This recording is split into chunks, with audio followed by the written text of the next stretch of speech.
atteindre quelque chose. Bertrand Guérino, je suis psychologue à l'antenne de prévention dopage des Pays de Loire, donc, ce qui est une unité du service d'addictologie au CHU Milan.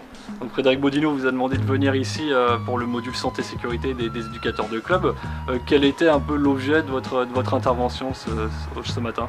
Alors ce matin, l'enjeu était de à la fois sensibiliser donc les acteurs du football sur le fait que le dopage c'est pas qu'un truc qui concerne les autres, qu'ils se doivent d'avoir 2-3 clés quand même autour de ce concept, de ces phénomènes, qu'ils aient plutôt aussi des réflexes d'orientation et de réfléchir à quand ils sont amenés à observer des choses de cet ordre-là, de près ou de loin, qui puissent éventuellement connaître les ressources, savoir comment on peut réagir face à ce genre de problématique, et puis leur donner aussi 2-3 informations au passage, et nourries avec aussi tout ce que je pense de la problématique, et puis qu'ils sachent un peu comment à l'échelle régionale on travaille ces éléments-là. Spontanément, si on fait un sondage, 99% des gens pensent qu'ils ne vont pas être concernés en tant qu'éducateurs dans des clubs de football amateur par exemple.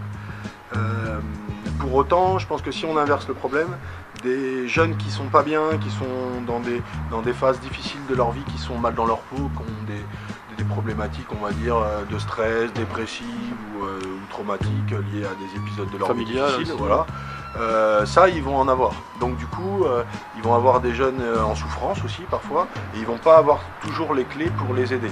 D'ailleurs, on peut se demander si c'est bien leur rôle tout le temps, parce qu'on demande tellement au sport qu'à un moment donné, c'est un peu envahissant.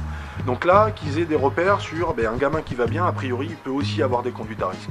Et dans les conduites à risque, il peut y avoir la prise de produits dangereux pour la santé et puis problématiques pour un certain nombre d'éléments. Donc en tant qu'éducateurs de club amateur, ils ne sont pas démunis face à ces soucis-là, ils sont entourés, ils peuvent compter sur nous, absolument, et puis on peut les aider à essayer de gérer des situations pareilles.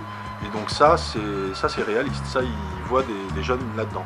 Et puis seconde hypothèse, c'est qu'ils voient aussi des jeunes qui ne s'autorisent pas à perdre, à être moyens, à pas être des stars, à pas être exceptionnels, vu qu'on leur prescrit ça du matin au soir, que ce soit à l'école, dans leur famille, à la télé, dans les journaux, voilà. Donc ceux-là, ils vont les croiser aussi. Et dans ceux-là, il peut y avoir aussi des conduites d'excès forcément liées à la recherche à tout prix de valorisation par le résultat.